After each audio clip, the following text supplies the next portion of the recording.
नमस्कार डॉक्टर साहब। नमस्कार जी। आजकल पेशेंट का बीपी बहुत ज़्यादा बढ़ रहा है, ये किस वजह से बढ़ रहा है? इस पे थोड़ा सा प्रकाश डालिए एक बार। आपने बहुत ही अच्छा सवाल पूछा। हम आपको इसकी डिटेल जानकारी देंगे कि ये बीपी क्यों बढ़ता है। देखिए, ब्लड प्रेशर क्या है? क्या है ब्लड प्रेशर? ब्लड प्रेशर एक ऐसी चीज़ है जो हमारी आर्टरीज होती हैं, उस पर लेटरल प्रेशर जो एग्जर्ट होता है उसको हम क्या बोलते हैं? Blood pressure. तो ये प्रेशर किसका हो गया? ब्लड का प्रेशर हो गया। हाँ सर। तो ब्लड प्रेशर को अगर हम टेक्निकली डिफाइन करें तो हम बोलेंगे blood pressure is defined as the pressure exerted by the blood on the walls of arteries. ये हमारी क्या है? आर्टरीज हैं। इन पे प्रेशर जो जनरेट हो रहा है वो प्रेशर हमें किससे पता चल रहा है? हमारे जो बीपी मीटर है। बीपी मीटर अब कोई भी हो सकता है, आपका डिजिटल हो सकता है। कैसा हो सकता है? डिजिटल और मैनुअल। एनोरॉइड। एनोरॉइड होता है जो घड़ी वाला होता है, देखा है घड़ी वाला जो गोल होता है जिसमें मरकरी नहीं होती। और एक होता है हमारा स्पिग्मोमेमोमीटर। तो ये हमारे 3 तरह के मीटर होते हैं, डिजिटल, एनोरॉइड, स्पिग्मोमेमोमीटर, जिससे हम पेशेंट का बीपी चेक करते हैं या आम आदमी का बीपी चेक करते हैं। अब क्या हो रहा है, आप जो बोल रहे हो सवाल आपका काफ़ी अच्छा है कि पेशेंट्स का बीपी क्यों बढ़ रहा है। उसका रीज़न आपको मैं डिटेल में बताऊंगा। डेफिनेशन क्लियर होगी बीपी की? बोलिए मेरे साथ। Blood pressure is defined as it is the lateral pressure exerted by the blood on the walls of arteries while flowing through it। ठीक है, तो ये एक ऐसा प्रेशर है जो ब्लड द्वारा पैदा किया जाता है। एग्जर्ट कहाँ पे होता है? वॉल्स ऑफ आर्टरीज पे। जब ये प्रवाह होता है, आदमी मृत हो जाए तो प्रेशर थोड़ी ना होता है ब्लड में, तो ये फ्लो करना जरूरी है, फ्लो होना जरूरी है। अब क्या हो रहा है देखिए, ये हमारी एक नॉर्मल आर्टरी है। क्या है? नॉर्मल आर्टरी जिसका डायमीटर सपोज करो मैं आपको बता रहा हूँ 2 mm है। कितना है? 2 mm है। या सपोज करिए आप इसका 8 mm है। कितना है? 8 mm है। अब मौसम कौन सा चल रहा है? सर्दी का, जिसको हम क्या बोलते हैं? विंटर। क्या बोलते हैं? विंटर। अब विंटर में क्या हो रहा है, ये 8 mm का जो डायमीटर है, जो इसका फ्लो है, अब ये हो गया 5। कितना हो गया? 5 हो गया। तो अब आपने देखा होगा जब भी आप खेत में पानी दे रहे हो या अपनी गाड़ी धो रहे हो या आप कहीं भी ट्यूब से पानी दे रहे हो किसी पाइप से, तो अगर आपको प्रेशर दूर पहुंचाना हो तो आप आगे से क्या करते हो? पाइप को बीच। Very good, excellent. आप आगे से उसको दबा देते हो। तो इससे दबाने से क्या होता है, जो ये जो इसका फ्लो है ये ऐसे पतला हो जाएगा, ये पतला हो जाएगा और फ्लो दूर तक जाके गिरेगा। तो प्रेशर इसके अंदर क्या हो जाएगा? ज़्यादा हो जाएगा। अब सर्दियों में यही हो रहा है। सर्दियों में क्या हो रहा है, जितनी भी ब्लड वेजल्स हैं वो सिकुड़ गई हैं, वैसो कंस्ट्रिक्शन हो रहा है। इसको हम क्या बोलते हैं?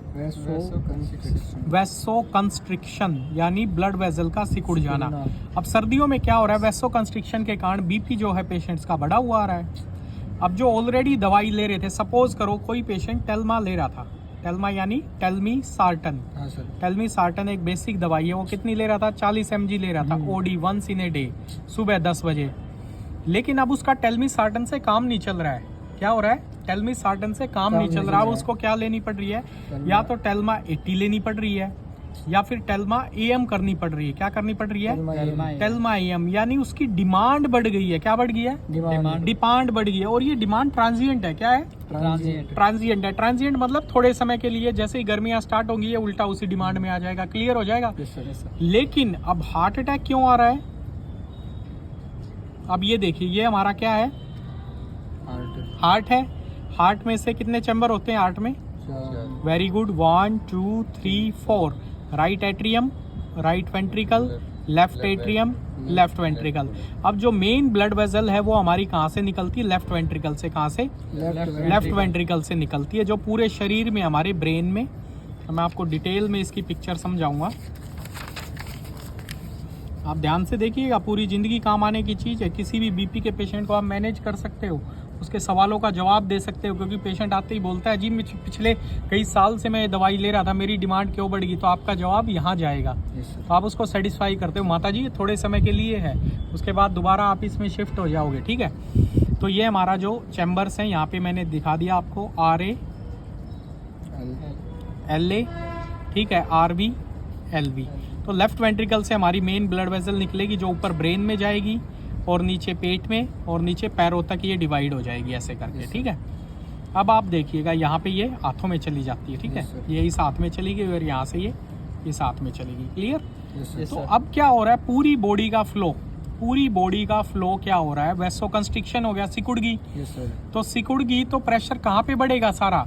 अब आप इसको वापस करोगे तो प्रेशर इस पे बढ़ रहा है, किस पे बढ़ रहा है, Heart पे. लेफ्ट वेंट्रिकल पे। अब जो हमारा ब्लड प्रेशर है वो किसका प्रोडक्ट है, cardiac output into total peripheral resistance, TPR.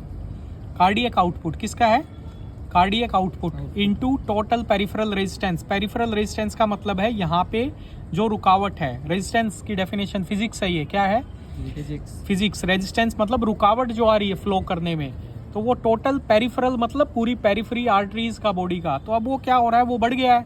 Yes, sir. अब वो बढ़ गया है तो इस वजह से क्या है, सारा प्रेशर हार्ट पे ज्यादा एग्जर्ट हो रहा है। Yes, sir. इसीलिए पेशेंट्स को हार्ट अटैक ज्यादा आ रहे हैं। क्या आ रहे हैं, Heart attack. हार्ट अटैक ज्यादा आ रहे हैं, क्योंकि हार्ट उनका जो नॉर्मली फंक्शन कर रहा था इस कंडीशन में मैनेज नहीं कर पा रहा, कॉम्प्रोमाइज हो गया। क्या हो गया, Compromise. कॉम्प्रोमाइज हो गया। अगर उनको थोड़ी बहुत दिक्कत थी, कहीं पे प्रॉब्लम थी, वो प्रॉब्लम बढ़ गई है। इसलिए पेशेंट्स को एंजाइना, क्या बोलते हैं, Angina. एंजाइना मतलब Chest pain. pain. Very good, आगे मैं बोलने ही चाह रहा था, पेक्टोरिस मतलब चेस्ट। एंजाइना पेक्टोरिस ज़्यादा हो रहे हैं, या फिर अनस्टेबल एंजाइना ज़्यादा हो रहे हैं काम करने पे, तो उसका रीज़न यही है। उसका रीज़न क्या है, लेफ्ट वेंट्रिकुलर पे प्रेशर आ रहा है और बॉडी के जो हार्ट है वो कॉम्प्रोमाइज़ हो रहा है। ये चीज़ें हैं, Yes, sir. ठीक है। अब हमारी जो सर्दियां हैं उनमें क्या दिक्कत है, सर्दियां हमारी थोड़े समय के लिए, कितने समय के लिए, थोड़े समय के लिए, तो बॉडी को एडजस्ट होने में टाइम लगता है। Yes, sir. एडजस्ट होने में, एक्लिमेटाइज होने में, उस सर्दी को कोप अप करने में टाइम लगता है। थोड़े समय के बाद बॉडी हमारी एडजस्ट हो जाती है, हमारा हार्ट भी एडजस्ट हो जाएगा। लेकिन कुछ दम, जैसे एकदम से ठंड बढ़ती है, बीमारियां बढ़ जाती हैं, सांस की भी, हार्ट की, उसका रीज़न यही है, प्रेशर भी बढ़ जाता है। अब बीपी का हमारा क्या फॉर्मूला है, cardiac output into total peripheral resistance. अब कार्डियक आउटपुट क्या है, कार्डियक आउटपुट है stroke volume into heart rate. Stroke volume into heart rate. Stroke volume मतलब होता है जिसमें हार्ट एक बार लेफ्ट वेंट्रिकल पंप करके जो ब्लड बाहर भेजता है उसको हम बोलते हैं stroke volume into heart rate.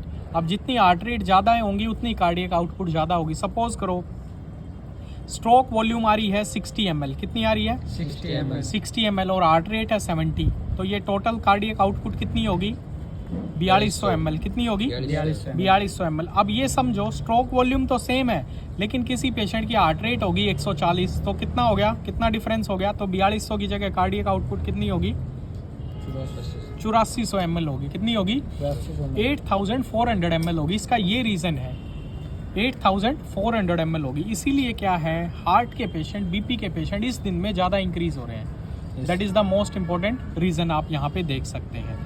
ठीक है, तो मैंने ये डिटेल्ड में आपको बताया है, stroke volume, heart rate, cardiac output, और पिछली स्लाइड में हमने जो डिस्कस किया वो किया है, ब्लड प्रेशर, जैसे टेलमिसार्टन डिमांड कैसे ज़्यादा बढ़ गई है। ठीक है, पेरिफेरी क्या होती हैं, वो कैसे सिकुड़ जाती हैं। ये हमारा नॉर्मल डायमीटर है जो आप यहाँ पे देख सकते हैं। ये ब्लड वेजल है नॉर्मल, अब ये क्या होगी, कंस्ट्रिक्ट होगी, तो पीछे बैक फ्लो बढ़ गया, तो ये टीपीआर बढ़ गया। क्या बढ़ गया, टोटल पेरिफेरल रेजिस्टेंस बढ़ गया। टोटल पेरिफेरल रेजिस्टेंस बढ़ गया तो इफेक्ट कहाँ पे आएगा, हार्ट पे आएगा, तो इस लेफ्ट वेंट्रिकल पे आएगा, क्योंकि सारा बैक फ्लो इधर की तरफ होगा, यहाँ से यहाँ, यहाँ से यहाँ, ये सारा सर्किट बन जाता है। अब कोई पेशेंट है जिसका इजेक्शन फ्रैक्शन कम है, यानी हार्ट की पंपिंग नॉर्मल जो होती है वो 60 से अबव होती है। अब किसी की पंपिंग 40% है, 40% है, तो अब 40% में क्या होगा, तो उस पर प्रेशर ज़्यादा बढ़ेगा, तो पेशेंट CCF के, CHF के पेशेंट बढ़ जाते हैं, हार्ट फेलियर के पेशेंट बढ़ जाते हैं। इसलिए सर्दियों में बोला जाता है पानी कम ले। लेकिन कौन से पेशेंट पानी कम ले, जिनको हार्ट की दिक्कत है, हार्ट की पंपिंग कम है या गुर्दे की दिक्कत है, उनको पानी कम लेना चाहिए। गर्मियों में क्या होता है हमारा, एक आपको मोस्ट इम्पॉर्टेंट टर्म मैं आपको बताने जा रहा हूँ, इसका नाम होता है हमारा, मैं एक बार उसको याद कर लूँ, क्या बोलते हैं, उसको बोलते हैं हमारा बॉडी से जो फ्लूइड लॉस होता है, फ्लूइड लॉस। तो हमारा बॉडी से फ्लूइड लॉस कैसे होता है, पानी कैसे निकलता है, पसीने के द्वारा। वेरी गुड, एक्सीलेंट, पसीना और यूरिन के द्वारा, वेरी गुड, और स्टूल के द्वारा, स्टूल के द्वारा, वेरी गुड, और वोमिटिंग के द्वारा भी निकलता है। वोमिट वो तो बीमारी होगी ना, मैं नेचुरल बात कर रहा हूँ, नेचुरल प्राकृतिक, वो तो बीमारी में हो गया। ठीक है, अब आप एग्जांपल बर्न का दोगे तो एक कंडीशन होगी ना, पैथोलॉजी। स्वेट, यूरिन, स्टूल, ये तो हमें जो दिखाई देते हैं। अब मैं एक वर्ड यूज कर रहा हूँ, इनसेंसिबल वाटर लॉस। क्या, insensible water insensible water loss जो हमें दिखाई नहीं देता, जैसे हम ये भाप के द्वारा निकलता है तो ये भी पानी निकलता है, हम ज़्यादा बोलते हैं, ज़्यादा सांस लेते हैं, इसलिए एक चीज़। दूसरा आंखों से, किससे? आंखों से हमारी आंखें, आप धूप में ज़्यादा देर रहो तो ड्राई नहीं हो जाती, तो ये वाटर लॉस के हमारे कुछ साइंस होते हैं। या फिर किसी को फीवर हो जाए, क्या हो जाए, बुखार हो जाए, उसमें भी वाटर लॉस हमारा ज़्यादा हो जाता है क्योंकि पसीना ज़्यादा निकलता है, इसलिए पानी की डिमांड बढ़ जाती है, गला सूख जाता है, तालवा सूख जाता है, तभी उसको डिहाइड्रेशन होता है। तभी वेरी गुड, एक्सीलेंट, सही बताया आपने। स्वेटिंग, यूरिन, ये हमारे वाटर लॉस के कारण होते हैं। जैसे ही हमें किसी के शरीर से पानी निकालना हो तो हम क्या करते हैं, उसको डाययूरेटिक देते हैं। क्या देते हैं? फ्रूसामाइड, टोरेसामाइड, टोरब्यूटामाइड, लेसिलेक्टोन, डाइटोर प्लस, ये दवाइयाँ आपने सभी ने सुनी है। तो इसलिए देती हैं ज़्यादा, उससे पेशाब निकल जाए और पानी की मात्रा शरीर में कम हो जाए अगर हार्ट पे प्रेशर है। सो होप ये चीज़ें आपको समझ में आई होंगी, आपने नॉलेज गेन की होगी, utilize in your clinical practice. So thank you very much. Keep connected with Indian Institute of Learning Life Saving Skills. Enjoy the skills and be the savior. Thank you.